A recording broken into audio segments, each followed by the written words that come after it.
جب ذکر آتا ہے عورت کا، ذکر چھڑتا ہے اسلام کا، تو ہمیں اس موجودہ میڈیا میں جو سینکڑوں برس کی نمائندگی کر رہا ہے تانے سننے کو ملتے ہیں۔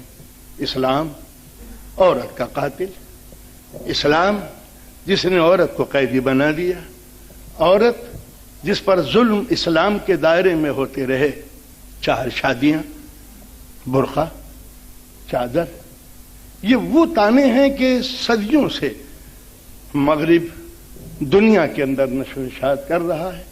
اسلام کی عظمتوں سے ناواقف مسلمان، تیز روح میں بہہ جانے والا مسلمان، ورشپر آف دا رائزنگ سن مسلمان، ان تانوں کو اپنے لیے بے عزتی سمجھ کے کہتا ہے نہیں، اسلام ایسا نہیں ہے جیسا آپ سمجھ رہے ہیں، اور وہ اسلام کے قوانین کے اندر تبدیلی کا خواہاں ہے۔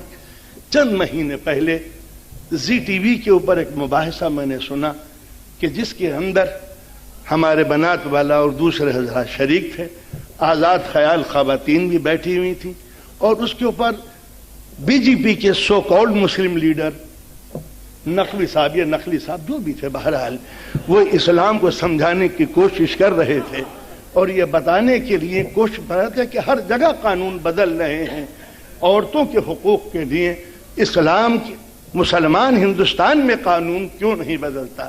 جس بیچارے کو اسلام کی الف نہیں معلوم وہ اسلام کی تشریح کرنے چلا ہے، یہی سیاست کا سب سے بڑا المیہ ہے۔ میں ان تمام خواتین سے جو وہ پیغام سن رہی تھی اور وہ ٹاک سن رہی تھی، میں ان سے گزارش کروں گا کہ پہلے عورت اپنی تاریخ پر نظر ڈالے کہ یہ کہاں سے چلی تھی اور اسلام نے اسے کس منزل پہ لا کے پہنچا دیا۔ اس لیے کہ اسلام کو سمجھنے کے پہلے ان تمام احسانات کو دنیا بھول جاتی ہے، اس لیے کہ چمکتا ہوا سورج جب چمکتا ہے تو ہمیں عظمتوں کا احساس ہم فراموش کر جاتے ہیں، ہم بھول جاتے ہیں کہ اگر سورج نہ نکلتا تو ہمارا حشر کیا ہوتا۔ بس جو حشر سورج کے نہ نکلنے سے اس زمین کا ہوتا، وہی حشر اسلام کے نہ آنے سے بنی نوع انسان کا ہوتا۔ چلیے ایک ہی سانس میں ہم تاریخ انسانیت پر نظر ڈالتے ہیں۔ اب سے 6000 سال قبل مسیح چائنا کے اندر کنفوشس جو جانوروں کی مصیبتوں پہ روتا ہے، قانون بناتا ہے، عورت کو اپنے لیے عزت کا مقام نہیں دیتا۔ وہ مہینے کے مخصوص دنوں میں عورت کو باورچی خانے میں جانے کی اجازت نہیں دیتا، وہ اسے نجس مانتا ہے، اس کے ہاتھ کا دیا ہوا پانی، اس کے ہاتھوں کی بنائی ہوئی غذا کنفوشس کے نزدیک حرام ہے، نجس ہے۔ ہندوستان کی پوتر دھرتی پر جہاں اہنسا کے پجاری ہزاروں سال سے زندگی گزار رہے ہیں، وہاں شوہر کی چتا کے اوپر جلتے ہوئے جوان جسموں کے دھوئیں کو دیکھ کر کسی پنڈت کی آتما کے اندر کوئی لغزش پیدا نہیں ہوتی۔ ماتھے پہ تلک لگانے والے یہ بھول جاتے ہیں کہ ہزاروں سال سے عورت کے جسم کو جلتا ہوا انہوں نے دیکھا، لیکن کوئی آواز ان کے حق کے لیے بلند نہیں کی۔ گنگا کے پوتر موجوں کے دامن میں زندگیوں کو نظر کر دیا جاتا تھا اور یہ ننھی منھی سی لڑکی نظر دریا ہو جاتی تھی۔ اس کسی کے دل میں رحم کی کوئی کروٹ پیدا نہیں ہوئی۔ جب جسم جلتے رہے اور ہم نے یہ دیکھا کہ یہ ستی کی رسم کیا ہے، تو پھر اس کے لیے تعویل پیش کی گئی کہ اس دور کے اندر پتی اور پتنی میں اس قدر پریم ہوتا تھا کہ پتی کے دیہانت کے بعد، مر جانے کے بعد، اس کی پتنی جل کے اپنے آتش محبت کا ثبوت دیتی تھی۔ ہو سکتا ہے یہ تعویل کسی بیوقوف کو مطمئن کر سکے، مگر آتش الفت تو وہ ہے جو دونوں طرف جلتی ہے۔ آپ نے کبھی ایسے عشق بھی دیکھا ہوگا جو ون وے ٹریفک کی طرح ہو، صرف ایک ہی کو عشق ہوتا ہو، دوسرے کو نہ ہو؟ اگر ہندوستان کے اتہاس میں کروڑوں مثالیں اس بات کی ملتی ہیں کہ پتی کی چتا کے اوپر کروڑوں جسم جل گئے اور ستی ہو گئی، تو کوئی ایک ستا دکھاؤ کہ جو عورت کے مرنے کے بعد اس نے اپنے آپ کو جلا لیا ہو۔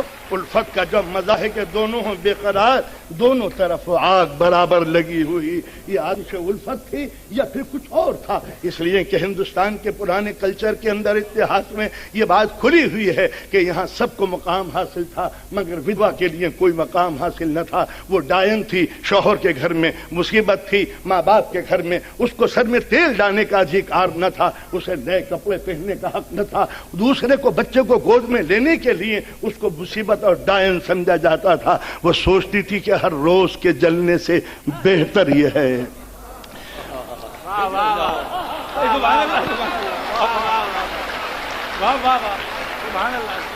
کہ ایک ہی دن جل کے خاکستر ہو جائے۔ یہ ایک طنز تھا ایک زندگی کا، ایک طنز تھا ایک حیات کا، ایک طنز تھا جس کو محبت کا عنوان دے دیا گیا۔ ہندوستان کی زمین کے برابر میں ہمیں ایران کی سرزمین ملتی ہے، جہاں پر مجدک کا فلسفہ دنیا کا سب سے وحشتناک فلسفہ تھا۔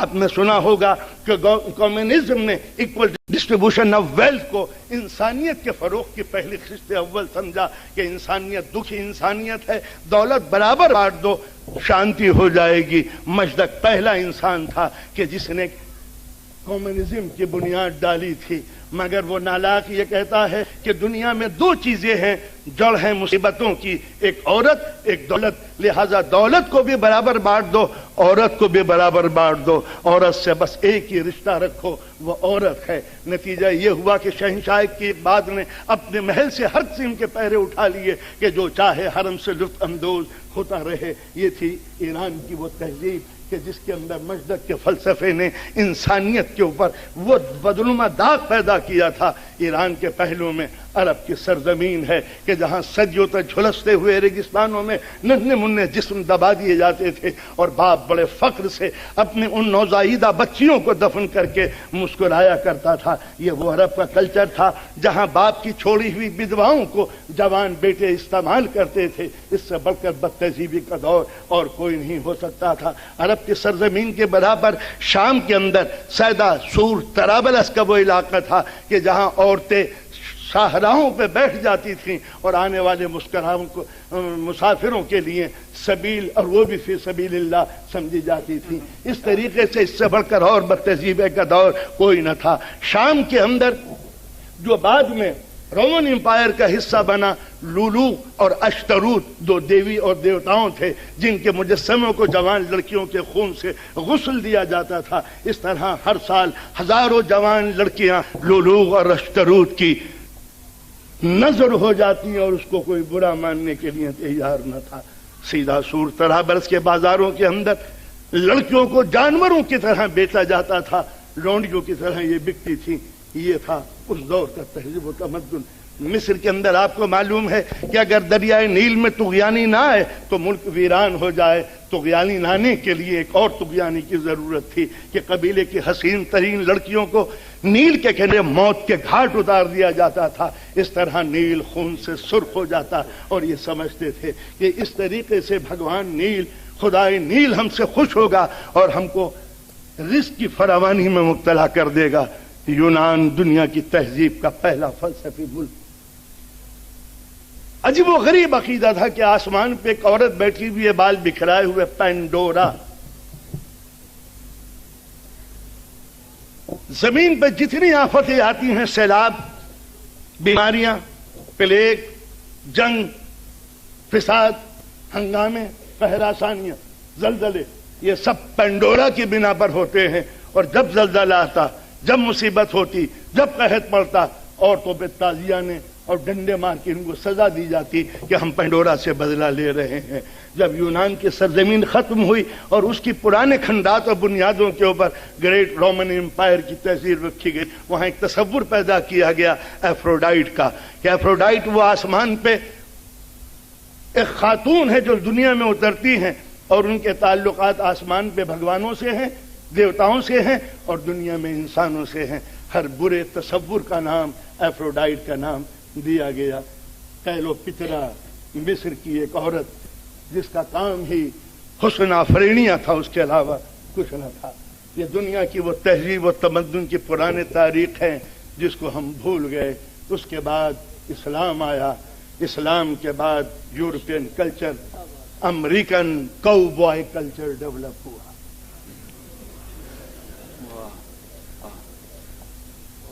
انہوں نے سب سے پہلے نعرہ یہی بلند کیا، عورتوں پہ ظلم ہوتا ہے ہم انصاف دیں گے، ان پر نیائے ہوتا ہے ہم ان کے ساتھ محبت کریں گے، ان کو حق نہیں دیا گیا ہم ان کو حق دیں گے، یہ قیدی رہیں ہم ان کو آزاد کر دیں گے۔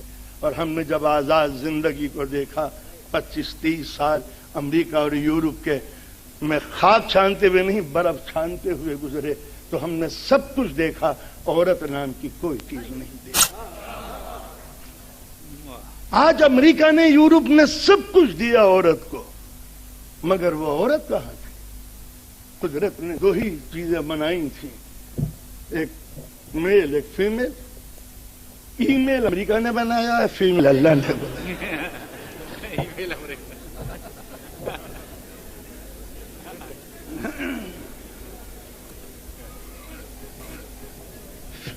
عورت اور مرد، عورت کو قدرت نے ایموشنل کریکٹر بنایا تھا، مرد کو ریشنل کریکٹر بنایا تھا۔ ریشنل کریکٹر جو عقل پہلے رکھتا ہو، جذبات بعد میں۔